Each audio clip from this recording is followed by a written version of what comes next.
ইনস্টিটিউশনের পক্ষ থেকে পণ্ডিত ঈশ্বরচন্দ্র বিদ্যাসাগরের 130তম প্রয়াণ দিবসে শ্রদ্ধার্ঘ্য জ্ঞাপন করব বলে সমবেত হয়েছে।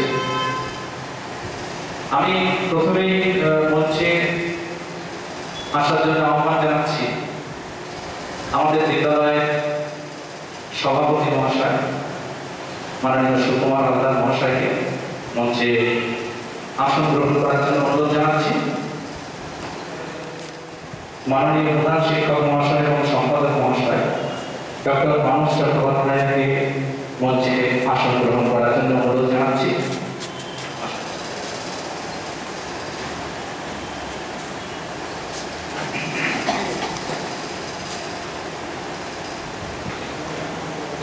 সভাপতি মাননীয় সুকুমার হালদার মহাশয়কে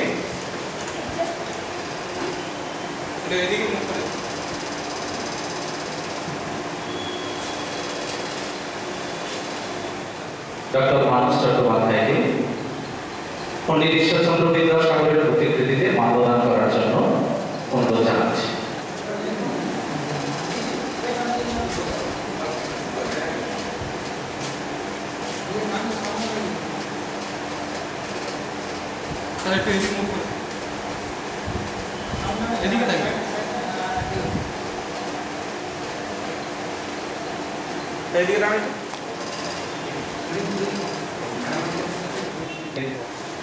মাননীয় রীতা রানী মহাশয়কে অনুরোধ জানাচ্ছি।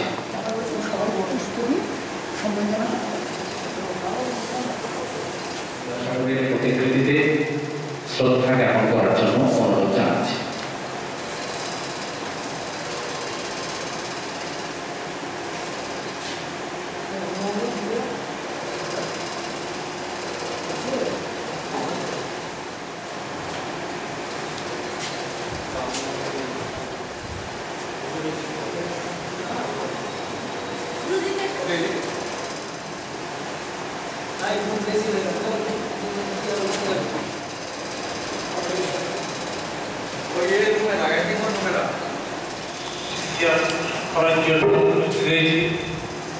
পণ্ডিত ঈশ্বরচন্দ্র বিদ্যাসাগর ছিলেন দয়ার সাগর।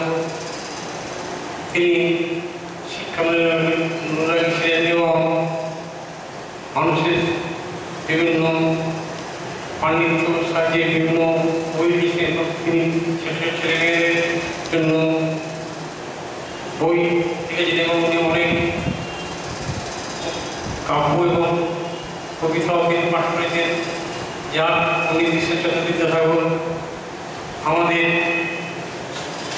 প্রথম থেকেই তিনি বিধবা বিবাহকে আগ্রহ করে স্ত্রী শিক্ষা প্রচার করেছিলেন। স্ত্রী শিক্ষা তিনি প্রচণ্ড লড়াই করে তার সফলতা লাভ করেছিলেন। তিনি আমাদের দেশের জন্য বিশেষ করে মহিলাদের উন্নতির জন্য তিনি প্রচণ্ড আপ্রাণ চেষ্টা করে গেছেন। সুতরাং তার কথা আমরা চিরকাল মনে রাখবো। আমি আর শেষ করলাম। যথাযথ শ্রদ্ধা, ভালোবাসা ও সম্মান জানিয়ে বিদ্যাসাগরের প্রয়াণ দিবসে উপলক্ষে আমরা যে আজ অনুষ্ঠানে উপনীত হয়েছি, সেখানে আমি দু একটা কথা বলব। বিদ্যাসাগর যেমন একজন ছিলেন শিক্ষক, লেখক, সমাজ সংস্কারক, তেমন অন্যদিকে তিনি ছিলেন দয়ালু এবং জনহিতৈষী। তার শিক্ষা শুরু করেছিলেন ছোটবেলায় গ্রামের পাঠশালায় সিংহগ্রামে। পরবর্তীকালে বাবার সঙ্গে তিনি কলকাতা শহরে এসেছিলেন পড়াশোনার জন্য এবং 1828 খ্রিস্টাব্দে তিনি সংস্কৃত কলেজে ভর্তি হয়েছিলেন এবং পড়াশোনা চালিয়েছিলেন 1839 খ্রিস্টাব্দ পর্যন্ত এবং তার কর্মজীবন শুরু হয়েছিল কুমিল্লা কলেজে অধ্যাপনা শুরু করে, সেটা 1941 খ্রিস্টাব্দ। এর পরবর্তীকালে তিনি সংস্কৃত কলেজে অধ্যক্ষ নির্বাচিত হন এবং সংস্কৃত কলেজে শিক্ষা প্রসারে তিনি ব্রতী হন। তারপরে তার এই যে পাণ্ডিত্য এবং শিক্ষা জগতে তার বিচরণ শুধুমাত্র সংস্কৃত কলেজের মধ্যে সীমাবদ্ধ ছিল না। তিনি চেষ্টা করেছিলেন শিক্ষাকে সমগ্র জাতির জন্য ছড়িয়ে দিতে এবং তার সেই উদ্যোগকে সফল করতে তিনি বিদ্যালয় প্রতিষ্ঠা শুরু করলেন। তারপরে তিনি নারী শিক্ষায় জোর দিলেন এবং তিনি মেথুন বিদ্যালয় প্রতিষ্ঠা করলেন, যেটা ভারতবর্ষের প্রথম মহিলা বিদ্যালয়। পরবর্তীকালে তিনি বিধবা বিবাহ আইন প্রচলনের জন্য যুদ্ধ ঘোষণা করলেন এবং বিধবা বিবাহ আইন তিনি পাশ করালেন এবং তার শিক্ষাক্ষেত্রে তার যে লেখনী আমরা সেগুলো পাঠ করেছি। তিনি বর্ণ পরিচয় করিয়ে কথা বলার মাধ্যমে আমাদের উদ্বোধনে ঘটিয়েছিলেন। ওনার চরণে শতকোটি প্রণাম। নমস্কার।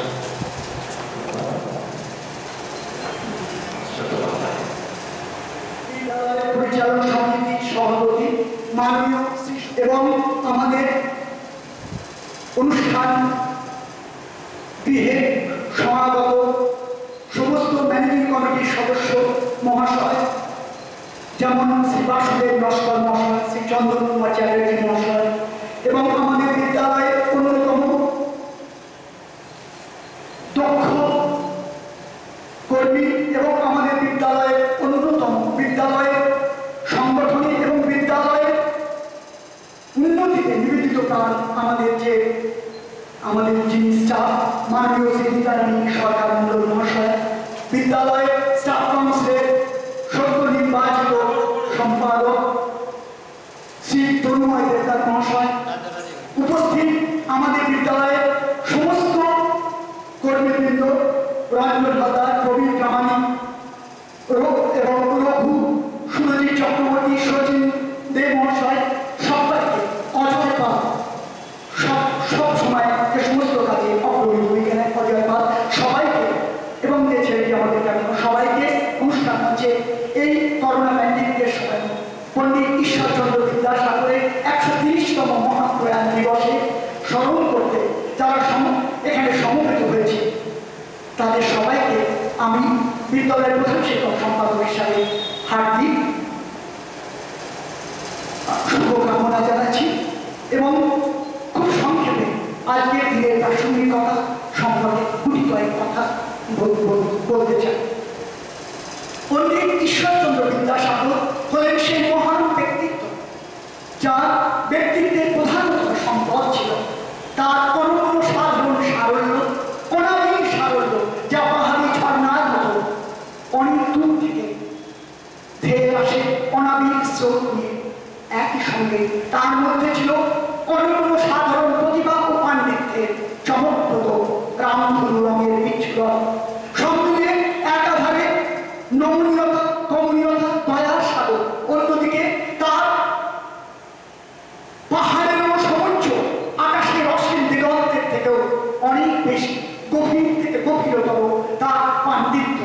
সবকিছু মিলিয়ে পণ্ডিত ঈশ্বরচন্দ্র বিদ্যাসাগর ভারত তথা সারা বিশ্বে সমগ্র বিজ্ঞান, মনস্ক, প্রগতিশীল চিন্তন এবং চেতনার অন্যতম পথিকৃৎ বলে আমরা তাকে গণ্য করি। আজও পণ্ডিত ঈশ্বরচন্দ্র বিদ্যাসাগর এমন একজন ব্যক্তিত্ব যার সম্বন্ধে আমরা যতই করি না কেন অত্যন্ত কম করা হবে। পণ্ডিত ঈশ্বরচন্দ্র বিদ্যাসাগর শুধুমাত্র দয়ার সাগরই ছিলেন না, শুধুমাত্র বিদ্যার সাগরই ছিলেন না, তিনি ছিলেন দয়ার সাগর, যার দয়ার কাহিনী, যার পাণ্ডিত্য বাংলা গণ্ডি ছাড়িয়ে, ভারতের গণ্ডি ছাড়িয়ে সমগ্র পৃথিবী, সমগ্র সুবুদ্ধি সম্পন্ন মানুষ, সমগ্র চেতনা সম্পন্ন মানুষের চিন্তন ও মনে প্রবেশ করেছিল। পণ্ডিত ঈশ্বরচন্দ্র বিদ্যাসাগর সেই অসীম চেতনার নাম।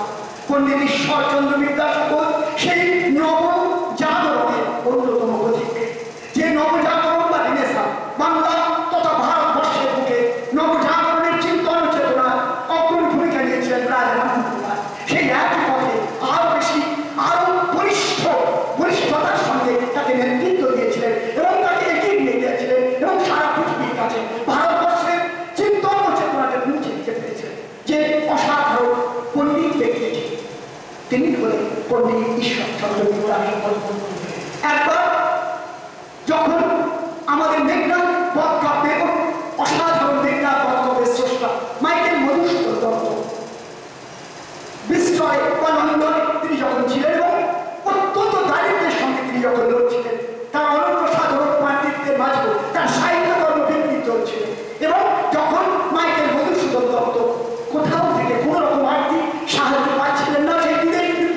তখন তিনি স্মরণ পেয়েছিলেন যে মানুষটি, তিনি বলেন আমাদের পণ্ডিত ঈশ্বরচন্দ্র বিদ্যাসাগর। তিনি তাকে একটি পত্র দ্বারা আর্থিক সাহায্যে অনুরোধ জানিয়েছিলেন এবং সঙ্গে সঙ্গে তার প্রত্যাশার চেয়েও অনেক বেশি সাহায্য পাঠিয়েছিলেন পণ্ডিত ঈশ্বরচন্দ্র বিদ্যাসাগর। মাইকেল মধুসূদন দত্ত বলেছিলেন, দয়ার সাগর তুমি বিখ্যাত ভুবনে, করুণার সিন্ধু তুমি সেই জানি বলে। বিদ্যার সাগর তুমি বিখ্যাত ভুবনে, করুণার সিন্ধু তুমি সেই জানি বলে। দিন যে দিনের বন্ধু। সত্যি সত্যি পণ্ডিত ঈশ্বরচন্দ্র বিদ্যাসাগরের শুধু পাণ্ডিত্যের সাগর ছিলেন না, তিনি ছিলেন দয়ার সাগর। তার এই অসীম কোমলতা, তাকে আমরা যদি শুধুমাত্র তার চরিত্রের একটা দিক ভাবি, অন্যদিকে আমরা দেখবো তার ইস্পাত কঠিন কাঠের প্রয়োজনে সেই ইংরেজ শক্তি, রাজশক্তি যখন চূড়ান্তভাবে ভারত গঠনে তার সাংঘাতিক প্রচলিত শিক্ষা নিয়ে আবির্ভূত, সেই মুহূর্তে থাকলেও পণ্ডিত ঈশ্বরচন্দ্র বিদ্যাসাগরের ব্যক্তিত্বের ঝলক দেখেছিল সারা বাংলা, সারা ভারত, সারা বিশ্ববাসী। কখনোই নিজ ব্যক্তিত্ব, নিজ আত্মসম্মান এবং ভারতবাসীর নিজস্ব আত্মিক সম্মান, ভারতবর্ষের স্পিরিচুয়াল যে এমানসিপেশন, ভারতবর্ষের যে আধ্যাত্মিক জাগরণ, তার সঙ্গে তিনি কখনোই কম্প্রোমাইজ করেনি, তিনি আপোষ করেনি।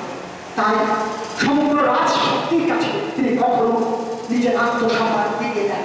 তিনি ইস্পাত কঠিন কাঠি তাদের সামনে অত্যন্ত নিচুতা রেখে বৈষ্ঠ মেরুদণ্ড নিয়ে তিনি তাদের সামনে তাকে ঝলক দেখিয়েছিলেন এবং ব্রিটিশ রাজশক্তিকে বুঝিয়েছিলেন এই বাংলায়, এই ভারতবর্ষে এখন এমন ব্যক্তিত্ব আছে যে শুধু পণ্ডিতই নয়, একই সঙ্গে সে কিন্তু ভারতবর্ষের আত্মসম্মানের প্রতি, যে আত্মসম্মানকে আঘাত করে ভারতবাসী, সমগ্র ভারতবাসী যত করতে ঝাঁপিয়ে পড়তে পারে। সুতরাং পণ্ডিত ঈশ্বরচন্দ্র বিদ্যাসাগর এক অনন্য সাধারণ ব্যক্তিত্বের নাম। পণ্ডিত ঈশ্বরচন্দ্র বিদ্যাসাগরের মাতৃভক্তি সর্বজনবিদিত এবং পণ্ডিত ঈশ্বরচন্দ্র বিদ্যাসাগর শুধুমাত্র মাতৃভক্ত সন্তান ছিলেন তাই নয়, আমাদের যুগে আমাদের ভারতীয় আত্মার প্রত্যেকটি চেতনার চিন্তন মা জননী জন্মভূমি সরকারিয়সী, মা আমাদের মা এবং জন্মভূমি সব দিক থেকে অনেক বেশি শ্রেষ্ঠ আমাদের কাছে এবং পণ্ডিত ঈশ্বরচন্দ্র বিদ্যাসাগরের কাছে এটা শুধুমাত্র আবিধানিক শব্দ হয়ে দেখা যায়। তার প্রত্যেকটি আচরণের মধ্যে সেই অসীম মাতৃভক্তি পরিচয় পেয়েছিল। অনেক লোককথা আছে, যেমন একবার পণ্ডিত ঈশ্বরচন্দ্র বিদ্যাসাগরকে তার মা ভগবতী দেবী কোন একটি বিশেষ কারণে ডেকে পাঠিয়েছিলেন। পণ্ডিত ঈশ্বরচন্দ্র বিদ্যাসাগর তখন তার মায়ের ডাকে সাড়া দিয়ে, ভগবতী দেবীর ডাকে সাড়া দিয়ে তিনি আসছিলেন বাড়িতে, কিন্তু হঠাৎ করে সন্ধ্যা হয়ে গেছিল, তার আসার পথে কিছু বিলম্ব ঘটার কারণে এবং হঠাৎ করে খেয়া পারাপার বন্ধ হয়েছিল এবং সেই সময় দামোদর নদ অত্যন্ত উত্তাপ ঝঞ্ঝাপূর্ত হয়ে উঠেছিল।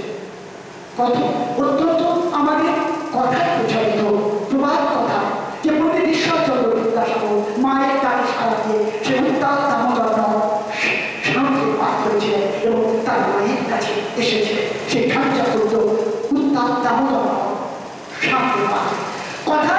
যদি এই লোককথা কতটা বাস্তবতা আছে সে কথাকে অনেক দূরে সরিয়ে নেব, আমরা যদি এটা অবশ্যই করতে পারি। এই লোককথাগুলি আসলে পণ্ডিত ঈশ্বরচন্দ্র বিদ্যাসাগরের যথার্থ মাতৃভক্তি নিদর্শন হিসাবে আজ পর্যন্ত বাংলা ও বাঙালির চিন্তন চেতনার মধ্যে বারবার ছড়িয়ে পড়েছিল।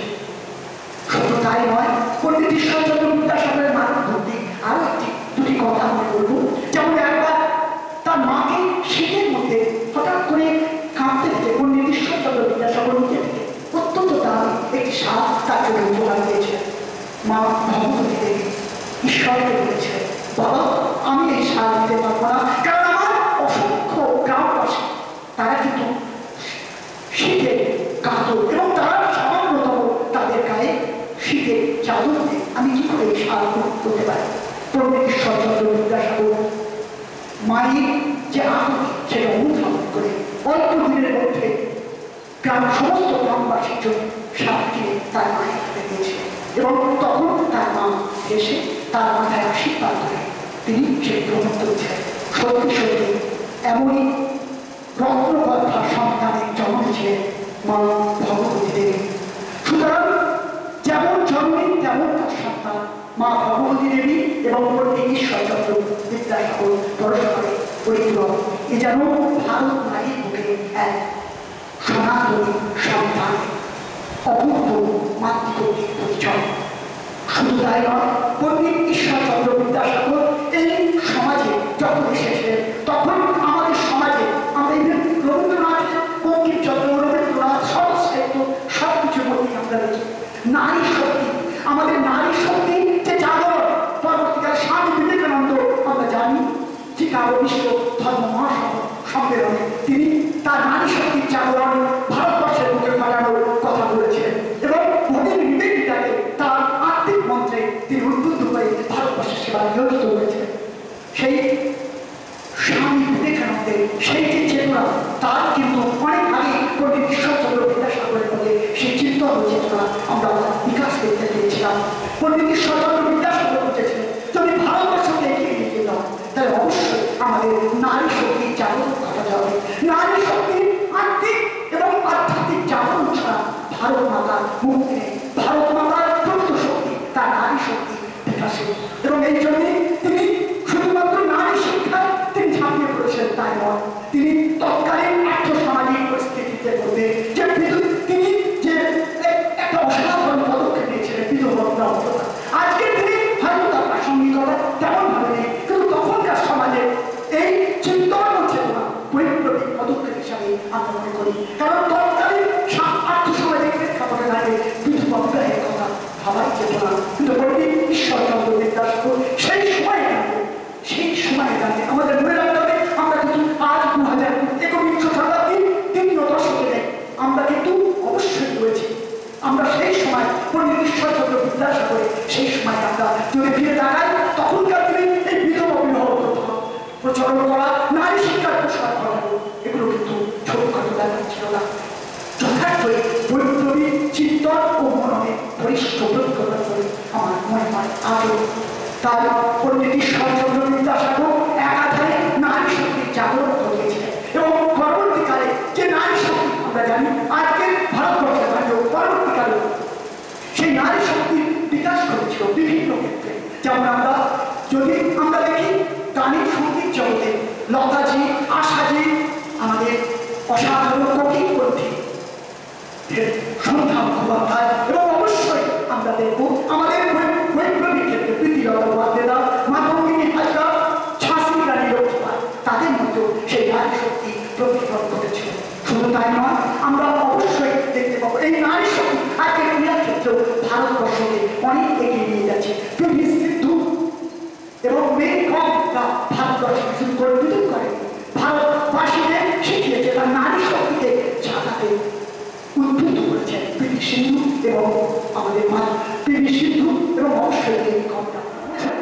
যে নারী শক্তির জাগরণ আর 21 শতাব্দীর তৃতীয় দশকে শেষ প্রান্তে এসে আমরা যার ঝলক দেখতে পাচ্ছি, তখন সেই নারী শক্তির জাগরণ যথার্থই সদর্থক এবং যথার্থই ঐকান্তিক এবং মৌলিক প্রয়াস নিয়েছিলেন, মৌলিক ভূমিকা নিয়েছেন পণ্ডিত ঈশ্বরচন্দ্র বিদ্যাসাগর। পণ্ডিত ঈশ্বরচন্দ্র বিদ্যাসাগরের চিন্তন চেতনা তাই আমাদের সকলের মনে মনে কথা মাঝে লেখা। পণ্ডিত ঈশ্বরচন্দ্র বিদ্যাসাগর এক যেমন রবীন্দ্র প্রতিভা, আমরা বলি রবীন্দ্রনাথের প্রতিভা আটলান্টিক মহাসাগরের চৌকটি, বিদ্যাসাগরের মাতৃভক্তি, দেশভক্তি এবং চারিত্রিক দৃঢ়তা সম্ভবত শুধু মহাসাগরের চেয়ে গভীর নয়, সম্ভবত এই যে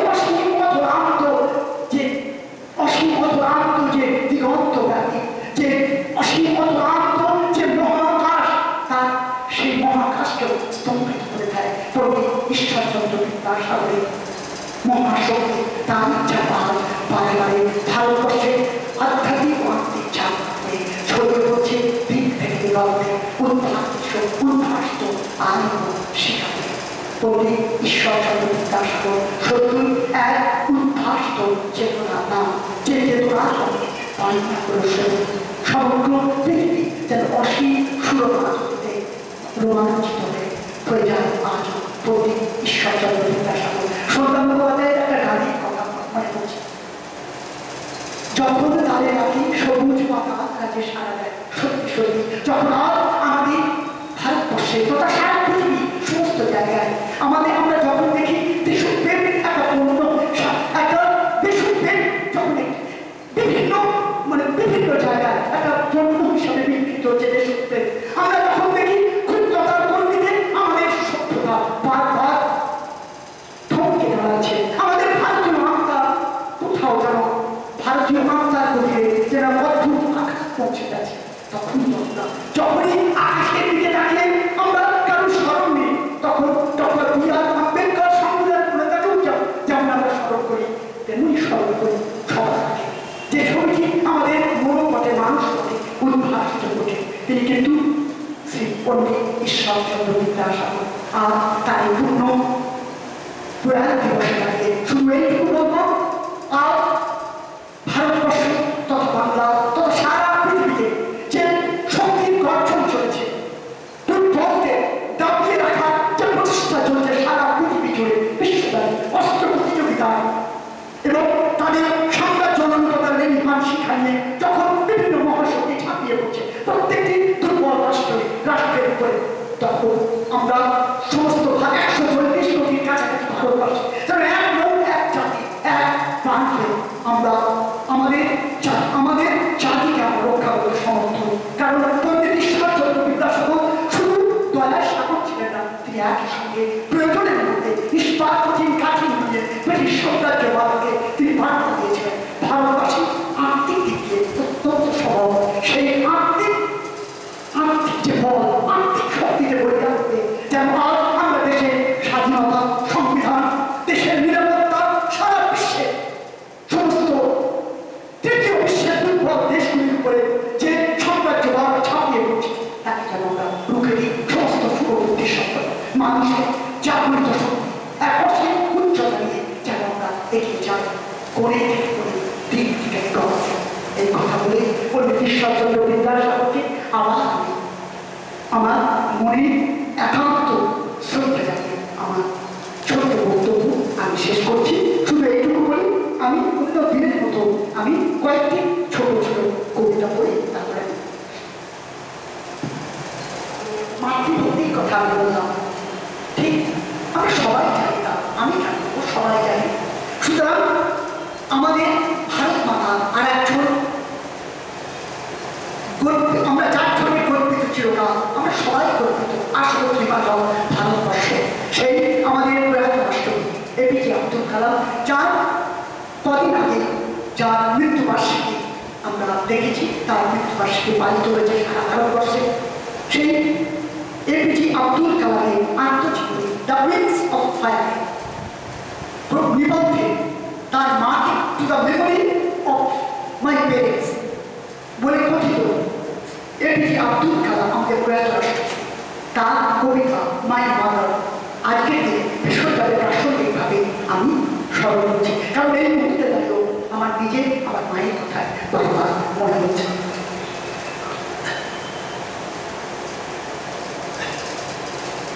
To the memory of my parents, my mother, A.P.J. Abdul Kalam. Sea waves, golden sand, pilgrim's faith, Rameswaram Mosque Street, all marched into one. My father, you come to me like heaven's carrying out. I remember the war days when life was challenge and joy. Miles to walk, hours before sunrise, walking to take lessons from the saintly teacher near the temple. Again, miles to the Arab teaching school, climb sandy hills to railway station road, collect, distribute newspapers to temple citizens. Few hours after sunrise, going to school. Evening, business time, little study at night. All this pain of a young boy, my mother, you transform into pious strength. With kneeling and praying 5 times for the grace of the Almighty only. My mother, all this pain of a young boy, you transformed into pious strength. With kneeling and praying 5 times for the grace of the Almighty only.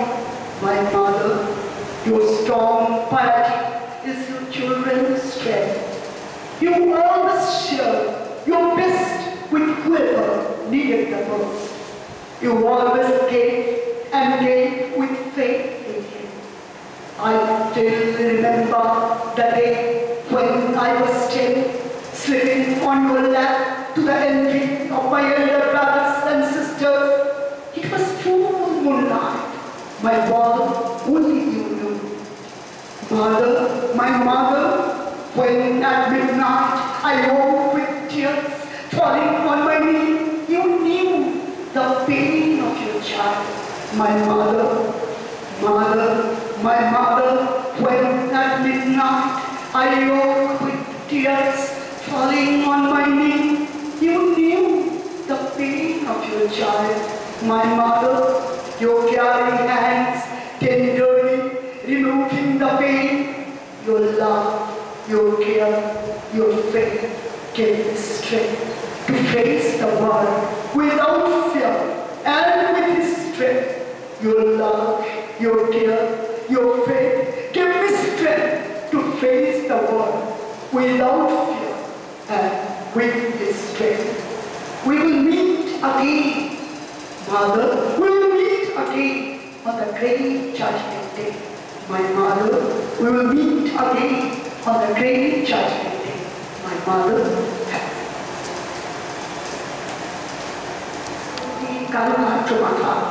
বাংলার চিন্তন চেতনে যার মধ্যে অসাধারণ লাবণ্য ছড়িয়ে পড়ে বাংলার চিন্তা ও চেতনে যে কবি কাব্য প্রতিভা দীপশিখা, সেই বাংলা ও বাঙালি ঘাস করে মেশা কবি, বাংলা ও বাঙালি সমস্ত পাখির কলতারে মেশা কবি, বাংলা ও বাঙালির ধান শিল্পী কবি, কবি জীবনানন্দ দাশের একটি ছোট্ট কবিতা আমি পাঠ করছি। যেদিন ঘুরাবো আমি পৃথিবীতে, ঘুম থেকে জেগে উঠে ঘুমাবো আবার, তখন হয়তো সেই আকাশের বুক থেকে শেষ রোদ হয় বিদায়। চোখ মেলে দেখব তা আমার এ শরীরের চারিপাশে সবজি গান শোনা যায়, কান পেতে শুনিব তা। সেদিনও সবুজ দেব তার পরে সবুজ পাতার ছায়া এসে পড়িয়াছে হয়তো বা। সেই দিন কোনো এক শাখা এসে তার হৃদয়ে সবটুকু সচ্ছলতা নুয়ে পড়ে একবার আমায় জানায় হয়তো বা। ঘাসের উপরে শুয়ে সেই জীবনের শেষ সাতবার একবার চোখ মেলে রুধিরের সচ্ছলতা বুঝিয়ে দিতেছে শেষবার। সেই দিন যতদূর দেখা যায় জেগে আছে বাংলার বিস্তৃত আকাশ, সেই দিন যতদূর দেখা যায় জেগে আছে বাংলার বিস্তৃত আকাশ। দিনে সকল রৌদ্র শেষ হয়ে আমার চোখের দিকে রয়েছে তাকায়। চোখ মেলে দেখি যদি যদি চোখ বুঝে ফেলি তবু এই রহিবে আশ্বাস, বাংলার মাঠে শুয়ে ঘুমাইছি। চোখ মেলে দেখি যদি যদি চোখ বুঝে ফেলেছিল তাহলে তবু এই রহিবে আশ্বাস, বাংলার মাঠে শুয়ে ঘুমাইছি। তাহার দিনের আলো লাগিয়াছে গায়ে, তাহার সবুজ পাতা শাখা রোদ পাখি এসে শেষ ঘুম গিয়েছে পাড়ায়। ফুরায় গিয়েছি তার নক্ষত্রের তলে, তার ঘাসে আমি হয়ে গেছি ঘাস। যেদিন ফুরাবো আমি পৃথিবীতে, ঘুম থেকে জেগে উঠে ঘুমাবো আবার, তখন হয়তো সেই আকাশের বুক থেকে শেষ রোদ হয় বিদায়। চোখ মেলে দেখি তা। ধন্যবাদ। আমি বহুবার করেছি তাতে ছোট্ট অংশ যা আজকের দিনে দাঁড়িয়ে এবং পণ্ডিত ঈশ্বরচন্দ্র বিদ্যাসাগরের আধ্যাত্মিক চেতনার সঙ্গে যতভাবে সমৃদ্ধ সেই ছোট্ট একটা অংশ দ্য ডিসকাভারি অফ ইন্ডিয়া। আমি বারবার বলছি, বহুবার আমি বলেছি, সেই একটা জায়গায় আমি জাস্ট আমার মনে হল আজকের সঙ্গে Discovery of India by Pandit Jawaharlal Nehru, possibly one of the best judges India has ever got. And the Discovery of India, the real documentary of the spiritual history of India, my motherland. Possibly there is nothing more than a bloody documentary rather than a discovery here, but in China. So I'm quoting a certain relevant lines from that discovery here. 572, the page number, and 570. From that I just read it out. As knowledge advances, the topic of religion, in the narrow sense of the word, sinks. The more we understand life and nature, the less we look for supernatural causes. Whatever we can understand and control ceases to be a mystery. The processes of agriculture, the food we eat, the clothes we wear, our social relations were all at one time under the domain of religion and its high priests. Gradually, they are passed out of its control and become subjects for scientific study. Yet, much of this is still powerfully affected by religious beliefs and the superstitions that accompany them. The final mysteries still remain far beyond the reach of the human mind and are likely to continue to remain so. I repeat, the final mysteries still remain far beyond the reach of the human mind and are likely to continue to remain so. But so many of life's mysteries are capable of an average solution that an obsession with the final mystery seems hardly necessary or justified. Life still offers not only the loveliness of the world, but also the exciting adventure of fresh and never-ceasing discoveries, of new panoramas opening out and new ways of living, adding to its fullness and ever making it richer and more complete. It is therefore with the temper and approach of science, aligned to philosophy, and with reverence for all that lies beyond, that we must face life. I agree. It is therefore with the temper and approach of science, aligned to philosophy, and with reverence for all that lies beyond, that we must face life. Thus, we may develop an integral vision of life, which embraces in its wide scope the past and the present, with all their heights and depths, and look with serenity towards the future. The depths are there that cannot be ignored, and always by the side of the loveliness that surrounds us is the misery of the world. Man's journey through life is an old mixture of joy and sorrow. I repeat, man's journey through life is an old mixture of joy and sorrow. Thus, only can he learn and advance. The trouble of the soul is a tragic and lonely business. External events and their consequences affect us powerfully. And yet, the greatest shocks come to our minds through their inner fears and conflicts. I repeat, the trouble of the soul is a tragic and lonely business. External events and their consequences affect us powerfully. And yet, the greatest shocks come to our minds through inner fears and conflicts. While we advance on the external plane, as we must, if we are to survive, we are also to win peace with ourselves and between ourselves and our environment. A peace which brings satisfaction not only to our physical and material needs, but also to those inner imaginative urges and adventurous spirits that have distinguished man ever since he started on his troubled journey in the realms of thought and action. While we advance on the external plane, as we must, if we are to survive, we have also to win peace with ourselves and between ourselves and our environment. A peace which brings satisfaction not only to our physical and material needs, but also to those inner imaginative urges and adventurous spirits that have distinguished man ever since he started on his troubled journey in the realms of thought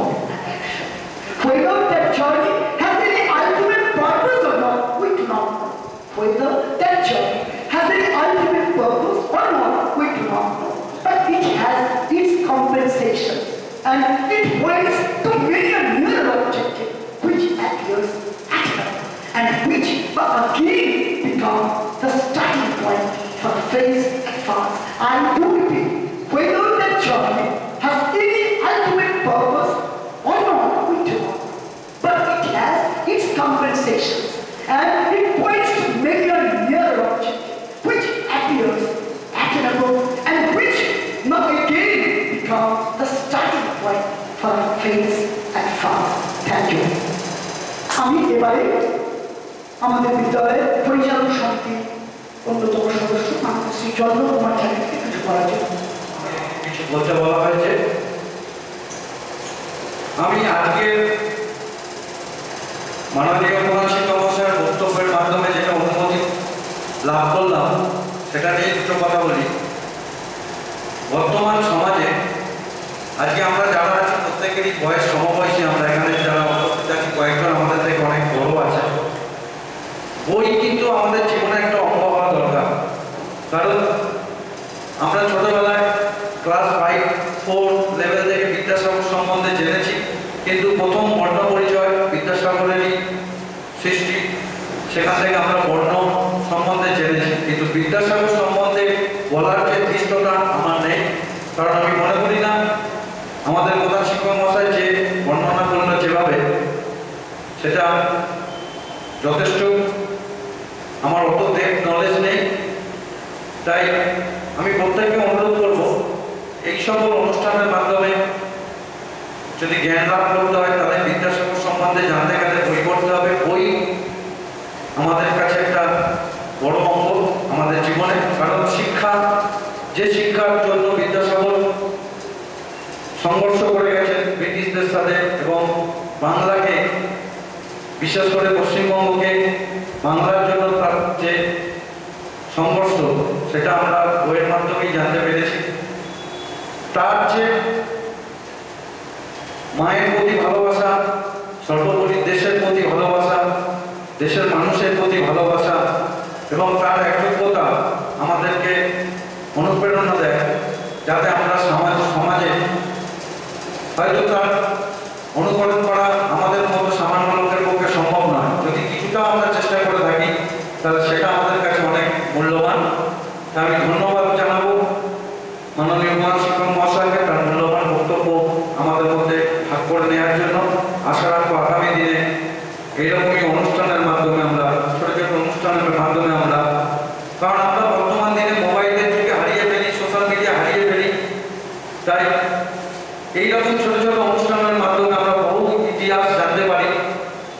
তাই আশা রাখবো এইভাবে সুন্দর যে অনুষ্ঠানটি হয়েছিল তা যেন আগামী দিনে হয়।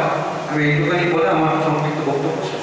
এই অনুষ্ঠানে তার সংক্ষিপ্ত বক্তব্য রাখার জন্য আমাদের বিদ্যালয়ে শিক্ষক মাননীয় শ্রী সুরজিৎ চট্টোপাধ্যায়, পণ্ডিত ঈশ্বরচন্দ্র বিদ্যাসাগরের এই অনুষ্ঠানে আমাদের বিদ্যালয়ের মাননীয় প্রধান শিক্ষক মহাশয় এবং সম্পাদক মহাশয় ডক্টর মানস চট্টোপাধ্যায় মহাশয় যা বক্তব্য রেখেছেন, সত্যি কথা বলতে তারপরে বলার মতো আর কিছু ভাষা আমার নেই। তাই স্যার যে বললেন সেই জন্য আমি এলাম। স্যারের কাছে আমার অনুরোধ এটাই যে ঈশ্বরচন্দ্র বিদ্যাসাগর সম্পর্কে বলার মতো অতটা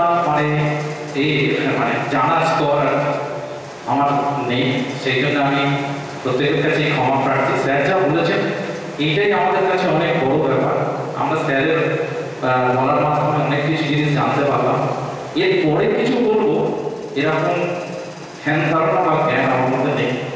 তাই সবাইকে আমার প্রণাম জানিয়ে আমাদের বিদ্যালয়ের মাননীয় প্রধান শিক্ষক মহাশয় এবং সম্পাদক মহাশয় ডক্টর মানস চট্টোপাধ্যায়কে প্রণাম জানিয়ে আমার বক্তব্য শেষ করছি।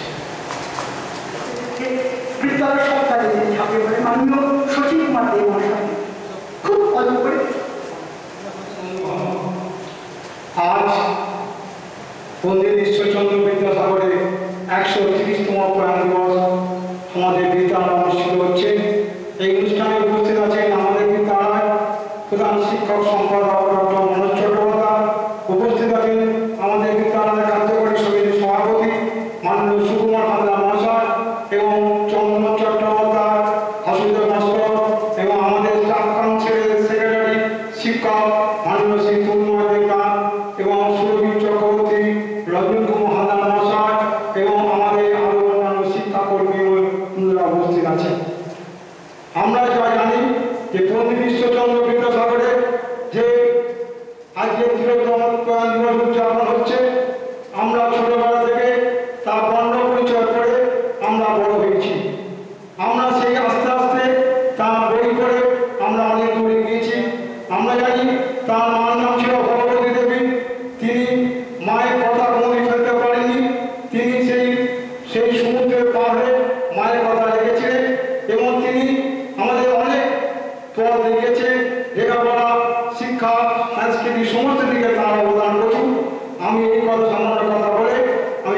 শ্রী আমাদের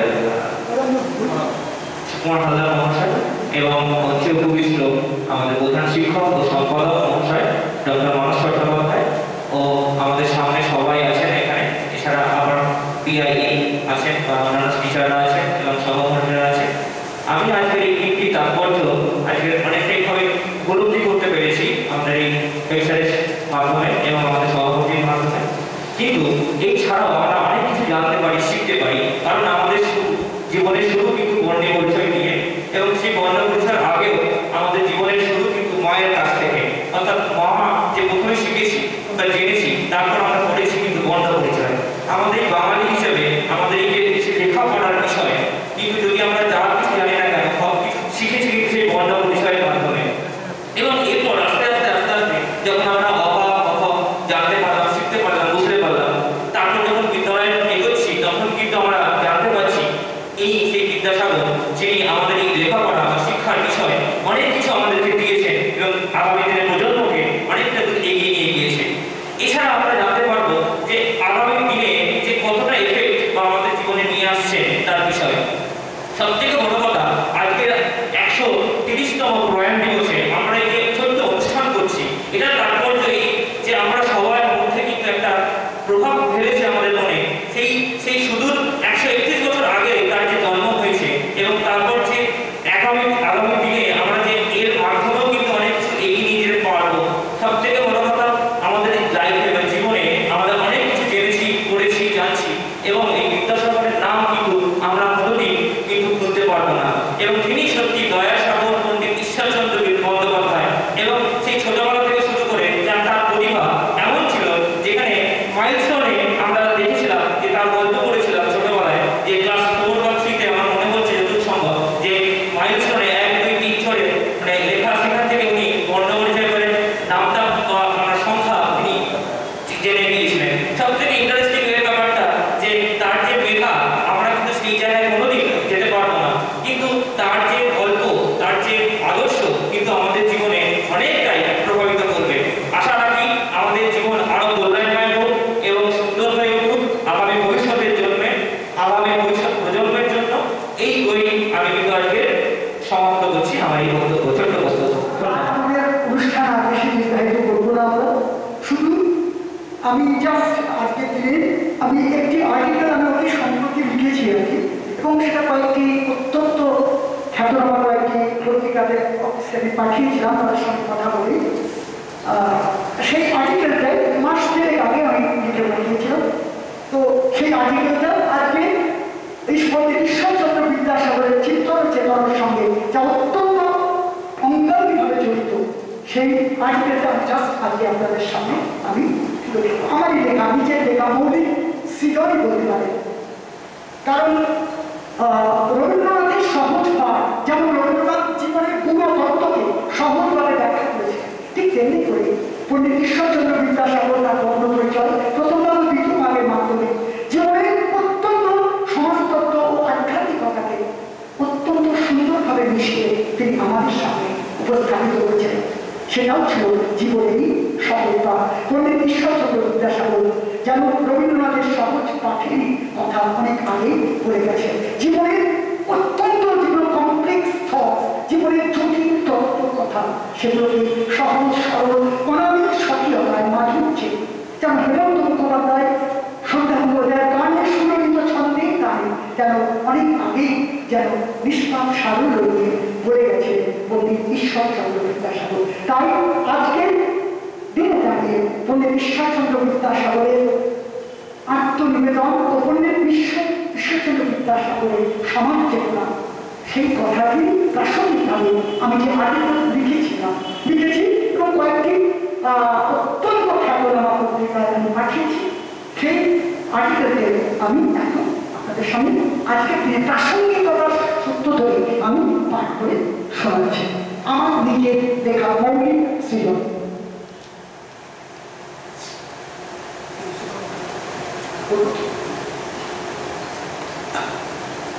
একটু এই করোনা ভাইরাস ফ্যাসিবাদ আত্মঘাত হেলেনি জাগ্রত পৃথিবীকে শোনাও মুক্তির পথ। লেনিনের মাঝে শোষণ মুক্তির স্বপ্ন দেখুন একবিংশ শতাব্দী কোটি কোটি ভূভা মানুষ। ঝড় উঠেছে বাউল বাতাস আজকে হলো সাথে, সাত মহলা স্বপ্নপুরী নিভল হাজার পাখি। আকাশ জুড়ে দীর্ঘশ্বাসে মাদল হলো শুরু, সুরের সকল ভাঙল শুনে মেঘে গুরু গুরু। বাংলা চলচ্চিত্রের উত্তম সুচিত্রা অভিনীত সার্বজনীন ছবিতে হেমন্ত মুখোপাধ্যায়ের সুললিত কণ্ঠে গাওয়া এই গানের প্রেক্ষাপট যাই হোক, করোনা বিধ্বস্ত বর্তমান বিশ্বে অসংখ্য মৃত্যু পথযাত্রী মানুষের, বিশেষত দরিদ্র প্রান্তিক শ্রেণীর মানুষের যাদের খাওয়ার জন্য ন্যূনতম খাদ্য নেই, চিকিৎসা ব্যবস্থার সুযোগ সুবিধা গ্রহণের ন্যূনতম অর্থ, যাদের জন্য সরকারি কোয়ারেন্টাইন সেন্টার করে অনেকটাই ফ্যাসিস্ট মানুষের ক্লাস হিটলারের আউসভিটজারের কনসেন্ট্রেশন ক্যাম্পের মতোই মৃত্যু কারাগার ছাড়া বেশি কিছু নয়, যাদের জন্য বিশ্বের অধিকাংশ তথাকথিত উন্নত পুঁজিবাদী ধনতান্ত্রিক রাষ্ট্রগুলির নিকট না আছে ন্যূনতম সহানুভূতি, না আছে তাদের মৃত্যু মিছিল প্রতিরোধের অর্থবহ প্রয়াস, না আছে তাদের জন্য যৎসামান্য অর্থের সংস্থানের আর্থিক রাষ্ট্রীয় উদ্যোগ। তাদের হাহাকার সত্য সত্যই আকাশ জুড়ে যে দীর্ঘশ্বাসে মাতন ধরেছে তা কবে থাকবে তা শুধু সময় বলবে। পুঁজিবাদ আর ধনতন্ত্রের উত্তর যখন ব্যক্তি মানুষের সীমাহীন লালসা আর উন্নত জাতীয়তাবাদকে প্রশ্রয় দেয়, তখন তা থেকে জন্ম নেয় ফ্যাসিবাদ। আমার বলছি না, পুঁজিবাদ আর ধনতন্ত্রের উত্তর যখন ব্যক্তি মানুষের সীমাহীন লালসা আর উন্নত জাতীয়তাবাদকে প্রশ্রয় দেয়, তখন তা থেকে জন্ম নেয় ফ্যাসিবাদ। আর মার্কিন যুক্তরাষ্ট্রে যে বর্বরচিত বর্ণবৈষম্যের প্রাদুর্ভাব দেখা যাচ্ছে তা আসলে ফ্যাসিবাদের নামান্তর, যেখানে গায়ের রং কালো হওয়ায় একটা জলজান্ত মানুষকে বিনা অপরাধে হত্যা করা যথেষ্ট যুক্তিযুক্ত কারণ বলে বিবেচিত হয়, যেখানে বিবেকবান মানুষের স্বতঃস্ফূর্ত প্রতিবাদকে গলি দিয়ে বা কুকুর দেখে দমন করা ঔদ্ধত্য দেখানো হয়, সেখানে হিটলারের আউসভিটজারের কনসেন্ট্রেশন ক্যাম্পে গণফাঁসি বা গ্যাস চেম্বারে প্রতিধ্বনি শোনা যায় বলে যে কোনো বুদ্ধিমান স্থিতধী মানুষ অসরিসরকে শুনতে পায়। সাম্প্রতিক ভারতে উত্তর দিল্লির বৈশাখিক হত্যালীলা, রুয়ান্ডার গণহত্যা বা পুঁজিবাদী দুনিয়া যত বন্ধুকে গুলিতে মসজিদ মন্দির গির্জায় প্রার্থনারত মানুষকে হত্যা করার প্রবণতা আমাদের নিশ্চিতভাবে দাঁড় করিয়ে দিচ্ছে ইতিহাসে সেই সন্ধিক্ষণে, যেখানে দাঁড়িয়ে আমাদের ভাবতেই হচ্ছে হয়তো প্রকৃতির উচ্চ রশ্মি করোনা ভাইরাসের এই ভয়ঙ্কর দাবানলে চলছে সারা বিশ্ব। কারণ এই উন্নত বিশ্বে ধ্বজাধারী শক্তিগুলি এতটুকু উৎসাহ দেখায়নি ব্রাজিলের আমাজনে বা বঙ্গ উপত্যকা চলতে থাকা ভয়ঙ্কর দাবানলকে নেভাতে, যদিও সেখান থেকে বিশ্বের 30 থেকে 35% অক্সিজেন উৎপন্ন হয়, কারণ তারা স্বপ্নের নতুন দৃষ্টিতে উদ্ভিদ ছিল ব্রাজিলের ন্যায় উন্নয়নশীল বৃহৎ দেশে আরো পিছিয়ে পড়া বিশ্ব দেখতে, যেখান থেকে তারা তাদেরকে লুণ্ঠন করে আরো মুনাফা লাভ করবে। এই মার্কিন যুক্তরাষ্ট্র ইরাক সহ উপসাগরীয় দেশগুলিতে তেল লুণ্ঠনের প্রাথমিক শর্ত হিসাবে অনেক রাষ্ট্রনায়ককে বলে দিতে কুণ্ঠাবোধ করেনি। ইতিহাস আজ তার নীরব সাক্ষী রয়ে গেছে। প্রত্যাশিত ছিল এই দানবীয় বৈশ্বিক শক্তিগুলি বিশ্বের কোনো একটি দেশকে বা কোনো একটি বিশেষ সম্প্রদায়ের মানুষকে বা বিশ্বের নিপীড়িত খেটে খাওয়া হত দরিদ্র শ্রমিকদের এই মহামারীর কারণ হিসাবে তুলে ধরতে সচেষ্ট হবে। প্রত্যাশিত ছিল এই দানবীয় বৈশ্বিক শক্তিগুলি বিশ্বের কোনো একটি দেশকে বা কোনো একটি বিশেষ সম্প্রদায়ের মানুষকে বা বিশ্বের নিপীড়িত খেটে খাওয়া হত দরিদ্র শ্রমিকদের এই মহামারীর কারণ হিসাবে তুলে ধরতে সচেষ্ট হবে। রাষ্ট্রসংঘের বর্তমান মহাসচিব আন্তোনিও গুতেরেস খুব যুক্তিসম্মতভাবেই বলেছেন, আজকের পৃথিবীতে মহাশক্তি শব্দটাই অর্থহীন হয়ে গেছে, কারণ সকল মহাশক্তিধর দেশগুলি সকল সর্বাধুনিক পারমাণবিক বোমা একত্রে বিস্ফোরিত হলেও পৃথিবী জুড়ে চলা এই অতি ক্ষুদ্র করোনা ভাইরাসের প্রকোপ থেকে তা বিশ্বকে বাঁচাতে সক্ষম নয়, তা প্রমাণিত সত্য। তার জন্য প্রয়োজন বিশ্বের সকল সুবুদ্ধি সম্পন্ন শক্তি সমন্বয় ও নিরন্তর ঐকান্তিক নির্বন্ধ। শান্তির বাণী আজ শোনাই দিয়েছে ব্যর্থ পরিহাস।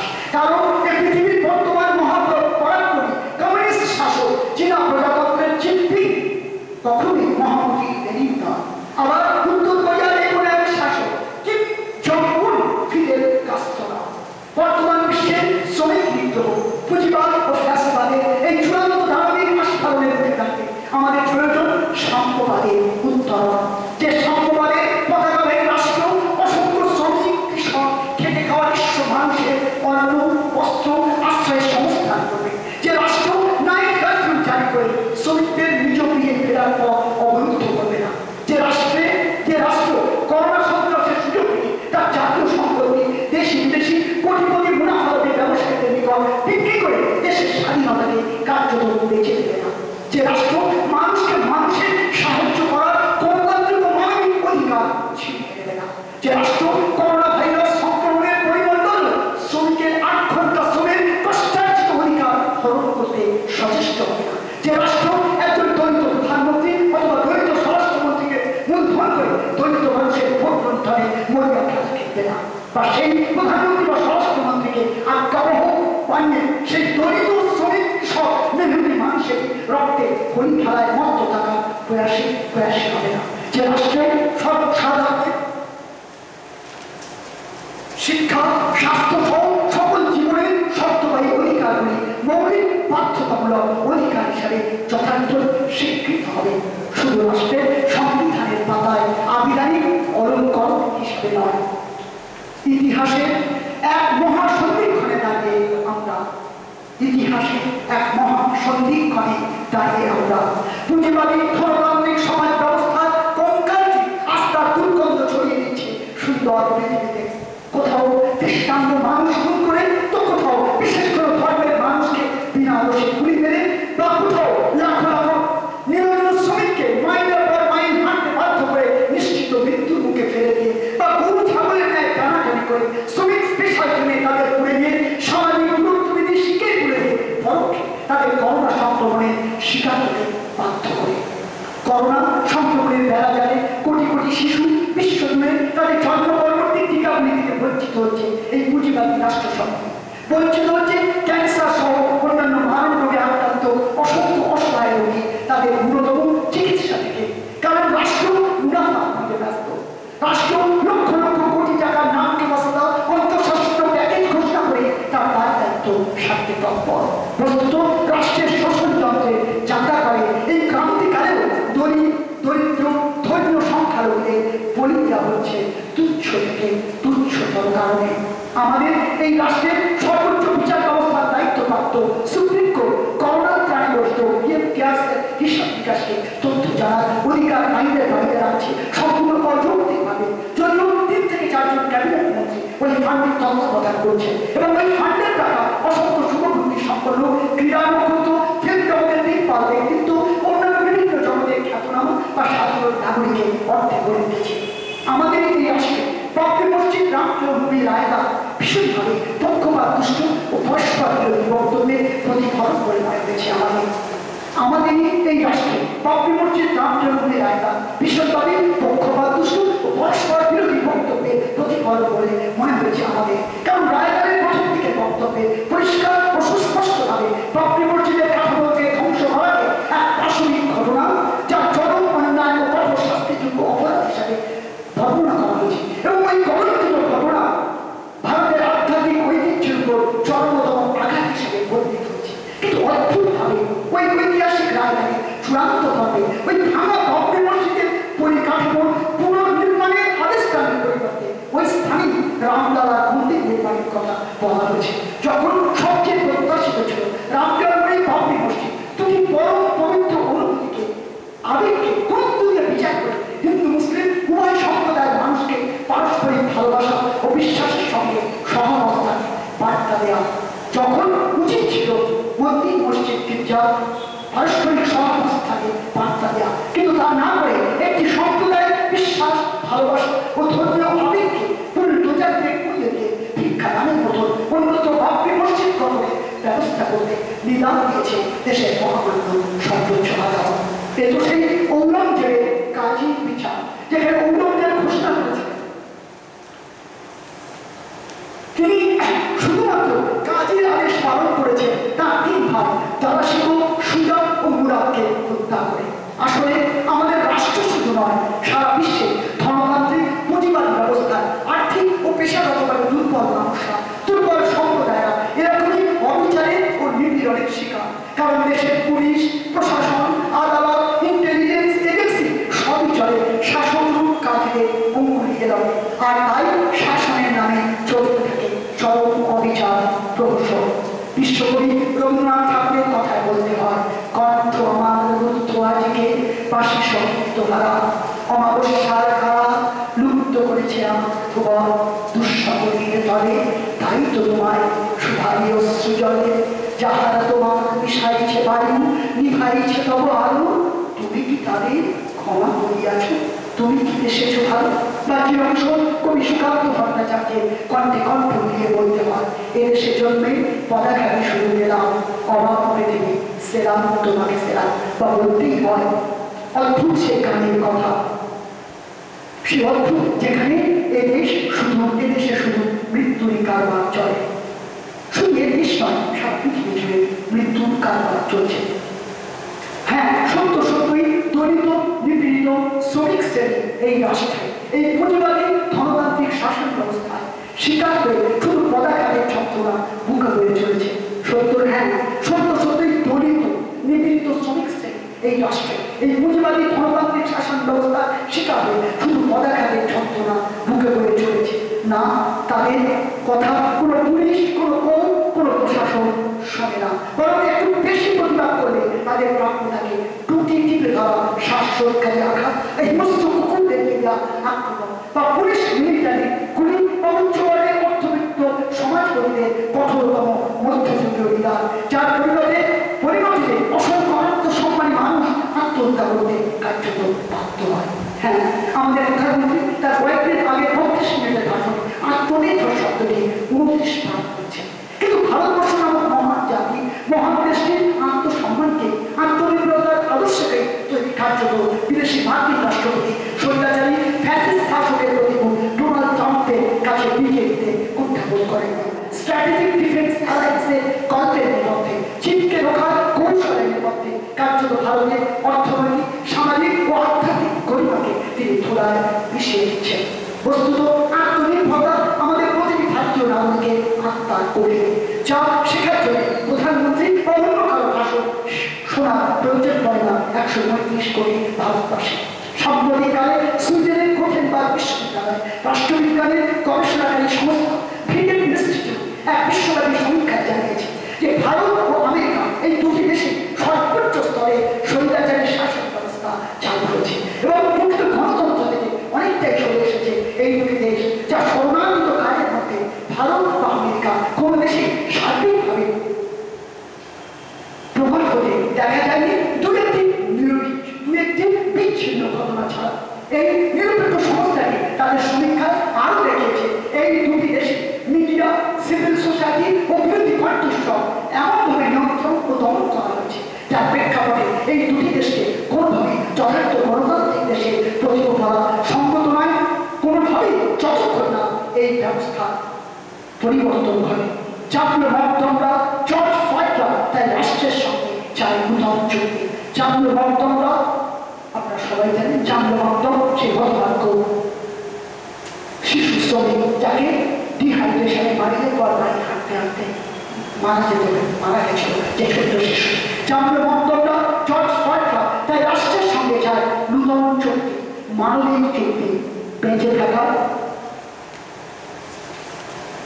ন্যূনতম শর্ত পূরণের চুক্তি, যা না হলে, যা পূরণ না হলে কোটি কোটি জাতীয় মকদ্দম, কোটি কোটি জর্জ ফ্লয়েডরা পুড়িয়ে দিতে প্রস্তুত এই পুঁজিবাদী রাষ্ট্র ব্যবস্থাকে। তাদের সম্মিলিত প্রতিবাদের ঢেউ ঘুরিয়ে দিতে পারে যে কোনো মুহূর্তে ফ্যাসিস্ট পুঁজিবাদী শোষকদের শাসকদের। শুধু একটু বলে রাখি, জাতীয় মকদ্দমে সারা জীবনের প্রায় একটাই পজিটিভ ছিল। আমি বর্তমান আনন্দবাজারে পড়েছিলাম একটা অদ্ভুত আর্টিকেল, তার করোনা রিপোর্ট নেগেটিভ এসেছিল। হয়তো সম্ভবত তার জীবনের ওটিই ছিল একমাত্র পজিটিভ দিক, যে তার মৃত্যুর পরে তার করোনা টেস্ট নেগেটিভ এসেছিল। সম্ভবত এই পুঁজিবাদী সমাজ ব্যবস্থায় হতভাগ্য শ্রমিকদের থাকবে এর চেয়ে বেশি কিছু জমে না কখনো। তাই ঠিক এই ক্রান্তিকালে জাগ্রত হও ভ্লাদিমির ইলিচ উলিয়ানোভ লেনিন তোমার বিশ্ব মানবতা বানিয়ে। তাই ঠিক এই ক্রান্তিকালে জাগ্রত হও ভ্লাদিমির ইলিচ উলিয়ানোভ লেনিন তোমার বিশ্ব মানবতা বানিয়ে। শ্রমজীবী শোষিত নিপীড়িত মানুষের সাথে তোমার সংগ্রামী জীবন শুধু রাশিয়াকেই নয় সারা বিশ্বকে শুনিয়েছিল মুক্তির ঝড়গান, যা ছড়িয়ে পড়েছিল ভদ্রা থেকে গঙ্গায়, উত্তর মেরু থেকে দক্ষিণ মেরুতে, প্রাচ্য থেকে পাশ্চাত্যে, প্রতিটি মাঠে প্রান্তরে, প্রতিটি জঙ্গলে, প্রতিটি পাহাড়ে, প্রতিটি জাতির মননে। হে মহামানব, তোমার জীবনে সংগ্রামী আদর্শ মানুষকে উদ্যোগ করে বাঁচতে শিখিয়েছিল দাসত্বে, সেই খরচে, শোষণে, কারাগার থেকে। 1918 সফল রুশ বিপ্লবের পরে লেনিন তার বইতে তৎকালীন রুশ কমিউনিস্ট নেতাদের মধ্যে ট্রটস্কি সম্পর্কে বলেছিলেন, তিনি আমাদের সঙ্গে আছেন, আমাদের নন। He is with us, not ours. কামেরাম সম্পর্কে চূড়ান্ত সতর্ক হতে বলেছিলেন রুশ কমিউনিস্ট পার্টিকে। আবার জোসেফ স্ট্যালিনকে কমিউনিস্ট পার্টির একান্ত পরম পবিত্র সম্পদ হিসেবে বর্ণনা করেও তার বার্তা দেখা স্বৈরাচারী মানসিকতা ও অকারণ রুথলেস বা হৃদয়হীন হওয়ার প্রবণতা সম্পর্কে দলকে চরম সতর্ক করেছিলেন। বস্তুত লেনিনের দেখানো পথে বলশেভিক পার্টি স্ট্যালিনের নেতৃত্বে দ্বিতীয় বিশ্বযুদ্ধে বিশ্বত্রাস হিটলারকে রুখে দিয়ে মানব সভ্যতাকে একটি জীবন্ত অস্পিরিচুয়াল কনসেন্ট্রেশন ক্যাম্প থেকে বাঁচিয়েছিল। তার মূল কথাই ছিল learn from the masses, try to comprehend their actions, carefully study the practical experience of the struggle of the masses. I repeat, তার মূল কথাই ছিল learn from the masses, try to comprehend their actions, carefully study the practical experience of the struggle of the masses.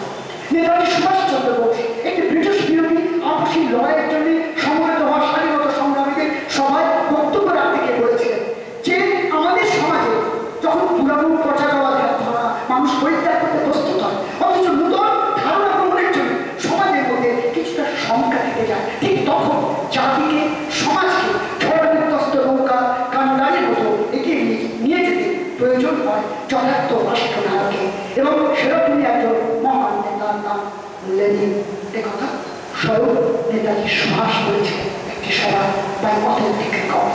Rabindranath থেকে রমার হওয়া প্রত্যেকেই তাকে যে লেনিনকে ঈশ্বরের দূত, মানবমুখী কান্ডারি হিসেবে বর্ণনা করেছিলেন। বস্তুত লেনিন ছিলেন ভালোবাসা, প্রেম, সংগ্রামী মতাদর্শ ও আদর্শের প্রতি অবিচল এমন এক রাষ্ট্রনায়কের নাম, যিনি মানুষের মুখে কাঁদতেন, আবার ক্রান্তিকালে ক্ষুরোধার তরবারি নিয়ে শত্রুপক্ষকে ছিন্ন বিচ্ছিন্ন করে দিতেন।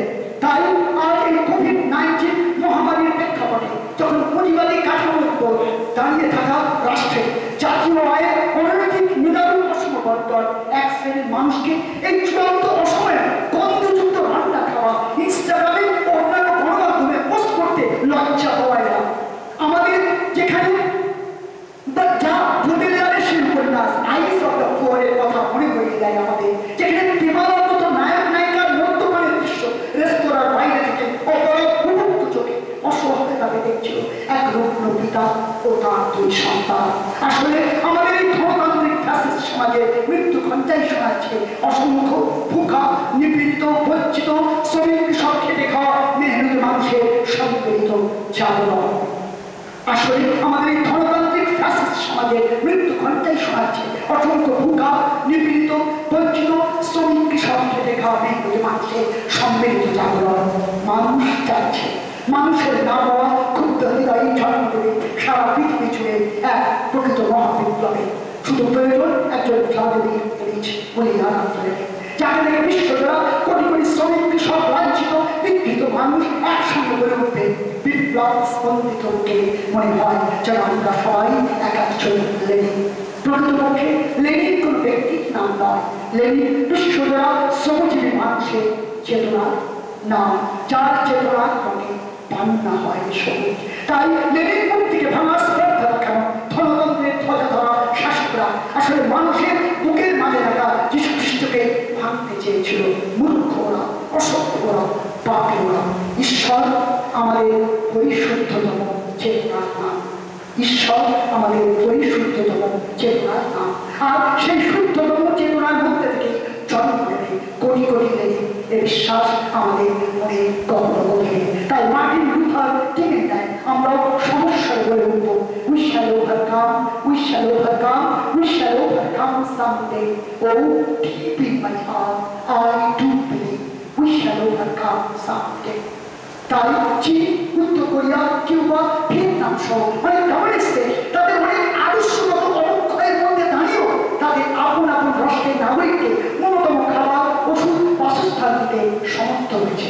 ছুঁড়ে দেয়নি তাদের অসীম অন্ধকারে, মাইলের পর মাইল হেঁটে মৃত্যুর সঙ্গে পাল্টা লড়তে লড়তে মৃত্যুর করে ঘুমিয়ে পড়ার দিকে। কিউবা, ভিয়েতনাম দেশের সীমানা পেরিয়ে নানা দেশে তাদের ডাক্তার, নার্স ও নানা স্বাস্থ্য সরঞ্জাম পাঠাচ্ছে। শত অর্থনৈতিক সীমাবদ্ধতা সত্ত্বেও বিশ্বজোড়া মানুষের সাহায্যে করোনা একদিন থাকবে, রুখে দেব আমরা, রুখে দেবে হাজার হাজার চাকরির মাধ্যমরা। কিন্তু এই সামাজিক অসাম্য, অর্থনৈতিক অসাম্য, অবিচারের ক্ষত বুকে নিয়ে বাঁচতে থাকা মানুষ এই পুঁজিবাদী ধনতান্ত্রিক সমাজ ব্যবস্থার প্রতি যেভাবে আস্থাহীন হয়ে পড়েছে, তাদের প্রকৃত মার্ক্সবাদ লেনিনবাদের আদর্শে গড়া রাষ্ট্র ব্যবস্থার উত্থান শুধু সময়ের অপেক্ষা। শুরু থেকে পাও কালের ধ্বনি, ভোগবাদী পুঁজিবাদী সমাজের চূড়ান্ত অবক্ষয়ের মধ্যে জন্ম নেই সেই সমাজ যেখানে এদেশের উত্তরপ্রদেশের বাসিন্দা 18 বছরের দলিত তরুণকে রাষ্ট্রশক্তির আস্ফালনে আত্মহত্যা করতে হবে না, যেখানে ওই রাজ্যেরই 22 বছরের আর এক যুবক রোশন লালদের খাবার সৌন্দর্য বেরিয়ে পুলিশের হাতে মার খেয়ে প্রাণ দিতে হবে না, যে দেশে আশা কর্মীর পুরকর্মী ডাক্তার নার্সদের অহরহ সামাজিক বিগ্রহে শিকার হতে হবে না, যে দেশে ধুঁকতে ধুঁকতে বাড়ি ফেরা অবস্থা তাদেরকে বাস থেকে নামিয়ে তাদের গায়ে পেস্টিসাইড বা দেখেছি এক ধরনের যেগুলো আমরা দেখেছি কথাটা সেগুলো ছড়িয়ে দেওয়া হবে না, তাদের অসংখ্য শ্রমিক মানুষকে বাস থেকে নামিয়ে উত্তরপ্রদেশে আনা যায়। মহারাষ্ট্রের পাল ধরে গণপ্রবাহের মতো দুই সন্ন্যাসী ও তাদের বই নিয়ে যাওয়া গাড়ির চালকের প্রাণ চালার ঘটনাকে গোত্রাকাণ্ডের উদ্ধার করার অপচেষ্টা পেয়েছি আমরা। এখন সুসংগতভাবে দুনিয়ার সকল বস্তু এককে উঠতে ফেলতে হবে পুঁজিবাদী ভোগ সর্বস্ব গণতন্ত্রের আড়ালে লুকিয়ে থাকা ফ্যাসিস্ট শক্তি বিশ্ববিদ্যালয়ে খুনের জন্য বরাদ্দ টাকা বাতিল করুন ট্রাম্প সাহেব, আমরা বাতিল করবো দুনিয়া জুড়ে ছড়িয়ে থাকা সকল ফ্যাসিস্ট ট্রাম্পকে। শেষ করি সুখান্তে সে অতি বিখ্যাত লাইন নিয়ে, এ বিশ্বকে এ শিশু বাসযোগ্য করে যাবো আমি নবজাতকের কাছে, এ আমার দৃঢ় অঙ্গীকার। থামতে বলেও থামা গেল না ফ্রেডরিক অ্যাঙ্গেলসের সেই অমর দিকে উল্লেখ না করে, যেখানে তিনি বলেছেন আমরা প্রকৃতিকে জয় করে প্রকৃতি আমাদের ভালোবেসে তাকে জয় করতে দিয়েছে। তাই প্রকৃতির প্রতি যে কোনো অভাবিত অত্যাচারের বদলা যে কোনো মুহূর্তে প্রকৃতি দিতে পারে। আমরা আমাদের সনাতনী দিক পেতে সেই চিরাচরিত মূল্যায়ন যাকে বাঁচার পূর্ব শর্ত হিসাবে আমাদের সামনে মুনি মনীষীরা উপস্থাপিত করেছেন সে কথা উল্লেখ করব। আমরা আমাদের সনাতনী দিক পেতে সেই চিরাচরিত মূল্যায়ন যাকে বাঁচার পূর্ব শর্ত হিসেবে আমাদের সামনে মুনি মনীষীরা উপস্থাপিত করেছেন সে কথা উল্লেখ করব। আমরা প্রকৃতির সন্তান, তাই আমাদের মাতৃসম প্রকৃতি দেবে যাবতীয় রক্ষণাবেক্ষণ ও পরিচর্যা করতে আমরা দায়বদ্ধ, অন্যথায় চরম বিপর্যয় নেমে আসতে পারে। আসলে আমরা এগুলি জানি না, আমরা প্রকৃতির উপর নিজেদের শ্রেষ্ঠত্ব আধিপত্য বিস্তারের মরিয়া নেশায় আমরা পথভ্রষ্ট, আর সেজন্যই আমরা 1918 বিশ্ব জুড়ে চলা স্প্যানিশ ফ্লুয়ের তাণ্ডব, যা তখনকার পৃথিবী 1/4 মানুষের জীবন কেড়ে নিয়েছিল, ভারতেই মারা গিয়েছিল 1 কোটিরও বেশি মানুষ, তা আমরা বিমানও নিশ্চিত হয়েছি বা ভুলে থাকার ভাগ করেছি, কারণ এই মহামারী নেপথ্যেও ছিল মানুষেরই ভ্রান্ত প্রকৃতিনীতি ও অর্থনীতি ও সমাজনীতি।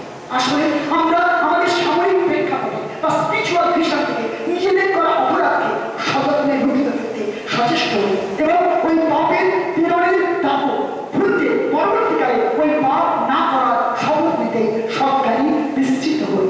তাই করোনা মহামারী যখন একদিন থাকবে আমরা যেন ভুলে না যাই বাস্তুতন্ত্রের ভারসাম্য ভাঙার প্রতিফল আরো মারাত্মক হতে পারে, যেমনটি আমরা যেন কখনো নিশ্চিত না হই ফ্যাসিস্ট ধনতান্ত্রিক পুঁজিবাদী সমাজ ব্যবস্থা ওষুধ করা আমরা যেন ভুলে না যাই। এই পুঁজিবাদী রাষ্ট্র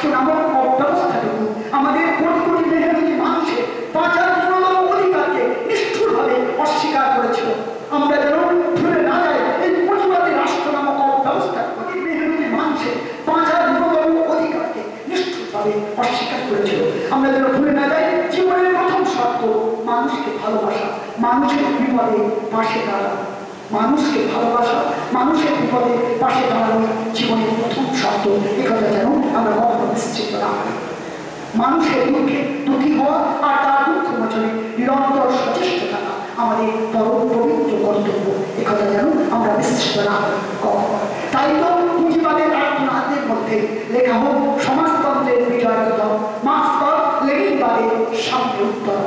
এ জীবন আনন্দ যাত্রা, এ জীবন সংগ্রাম সঙ্গীত, এ জীবন ফুলের সৌরভ, এ জীবন ফুল ফোটানোর চেষ্টা, এ জীবন আনন্দ যাত্রা, এ জীবন সংগ্রাম সঙ্গীত, এ জীবন ফুলের সৌরভ, এ জীবন ফুল ফোটানোর চেষ্টা। আর শত শত হাজার হাজার লাখ লাখ কোটি কোটি লেনিন রূপ ফুলে ফলে ফুল এই সুন্দর পৃথিবী। তাহলেই হয়তো শুধু অন্তরিক্ষ হতে বেজে উঠবে সেই গান বাজিল কালা রবিনা মধুর সুরে। সত্যি শেষ করছি কবি সংঘোষে কবিতার কয়েকটি লাইন দিয়ে। যদিও এই বাস্তবতার সামনে দাঁড়িয়ে আমরা, যেখানে আমাদের দেশে বেকারত্বের হার এসে দাঁড়িয়েছে প্রায় 40%। আবারও বলি, সত্যি শেষ করছি কবি সংঘোষে কবিতার শেষ কয়েকটি লাইন দিয়ে। যদিও এই বাস্তবতার সামনে দাঁড়িয়ে আমরা, যেখানে আমাদের দেশে বেকারত্বের হার এসে দাঁড়িয়েছে প্রায় 40%। যে লেখে সে কিছুই বোঝে না, যে বোঝে সে কিছুই লেখে না। দুজনেই দেখা হয় মাঝে মাঝে ছাদের কিনারে, ছাপ দেবে কিনা ভাবে অর্থহীনতার তরলায়। যে লেখে সে কিছুই বোঝে না, যে বোঝে সে কিছুই লেখে না। দুজনেই দেখা হয় মাঝে মাঝে ছাদের কিনারে, ছাপ দেবে কিনা ভাবে অর্থহীনতা। ধন্যবাদ। আচ্ছা, আমাদের এই যে অনুষ্ঠান, ছোট্ট অনুষ্ঠান, আমাদের 130তম প্রয়াণ দিবস পণ্ডিত ঈশ্বরচন্দ্র বিদ্যাসাগরের, এই অনুষ্ঠানের সমাপ্তি ঘোষণা করবেন আমাদের বিদ্যালয়ের মাননীয় প্রধান শিক্ষক ও সম্পাদক মহাশয় ডক্টর মানস চট্টোপাধ্যায়। তার কাছে আমি অনুরোধ জানাচ্ছি অনুষ্ঠানের সমাপ্তি ঘোষণা করার জন্য। আমার আর্টিকেলের মধ্যে আমি কাউকে ব্যক্তিগতভাবে কোনো আঘাত কখনোই করিনি। আমি একটি বিশেষ ব্যবস্থা করি। আমার যে প্রতিভা তা আমি ব্যক্ত করেছি। মাত্র কোনো ব্যক্তি, আমার কোনো ব্যক্তি সে যে দেশেই হোক না কেন, তারা কিন্তু আমার লক্ষ্য নয়। আমার লক্ষ্য সুবিচার, সমস্ত মেহনতি মানুষ, শ্রমজীবী মানুষের ব্যক্ত মানুষ যেন জাতির কাছে সুবিচার পায়। কোনো ব্যক্তি আমার লক্ষ্য নয়। যদি অবচেতন মনেও কেউ আঘাত পেয়ে থাকে, আমার এই আর্টিকেলের মাধ্যমে আমি ঈশ্বরকে পাওয়া চাইছি তাদের কাছে। আমি আজকে আমাদের এই অতি অল্প সময়ের মধ্যে যে ছোট্ট অনুষ্ঠান আমরা আয়োজন করেছি, পণ্ডিত ঈশ্বরচন্দ্র বিদ্যাসাগরের 130তম প্রয়াণ দিবস, সেই অনুষ্ঠানটি আমরা সমাপ্তি ঘোষণা করতে চাই। তার আগে আমি আবারও তাদের প্রতি, সবাই প্রতি, বিদ্যালয় পরিচালক সমিতির সভাপতি মাননীয় সুকুমার হালদার, মাননীয় সদস্য এবং বিদ্যালয় সহ অন্যান্য যারা আমাদের এখানে উপস্থিত আছে, এবং অবশ্যই আমার টেকনিশিয়ান চ্যাম্পিয়ন রঘুপত্য এবং শ্রমিক মূল্য আমাদের যে টেকনিশিয়ান, তারা পর্দা রয়েল থেকে কথাটি বারবার করে পর্দা রয়েল থেকে তারা এই অদ্ভুত কাজটি করছেন। তারা যারা আমাদের আসলে একই কথা আইপিটি আগে থাকে যে রঘু এবং শ্রমিক মণ্ডল টেকনিশিয়ান, তাদেরকেও অসীম ধন্যবাদ দিয়ে সবাই যারা উপস্থিত আছে প্রত্যেককে আমার অন্তরে আন্তরিক ভালোবাসা ও কৃতজ্ঞতা জানিয়ে আজকের অনুষ্ঠানে সমাপ্তি ঘোষণা করছি। পণ্ডিত ঈশ্বরচন্দ্র বিদ্যাসাগর আমার ভাই, তিনি চিরকাল আমাদের মধ্যে আজকে থাকবে, যতদিন এই সত্য থাকবে, যতদিন এই পৃথিবী থাকবে। ধন্যবাদ। আমি অনুষ্ঠানের সমাপ্তি ঘোষণা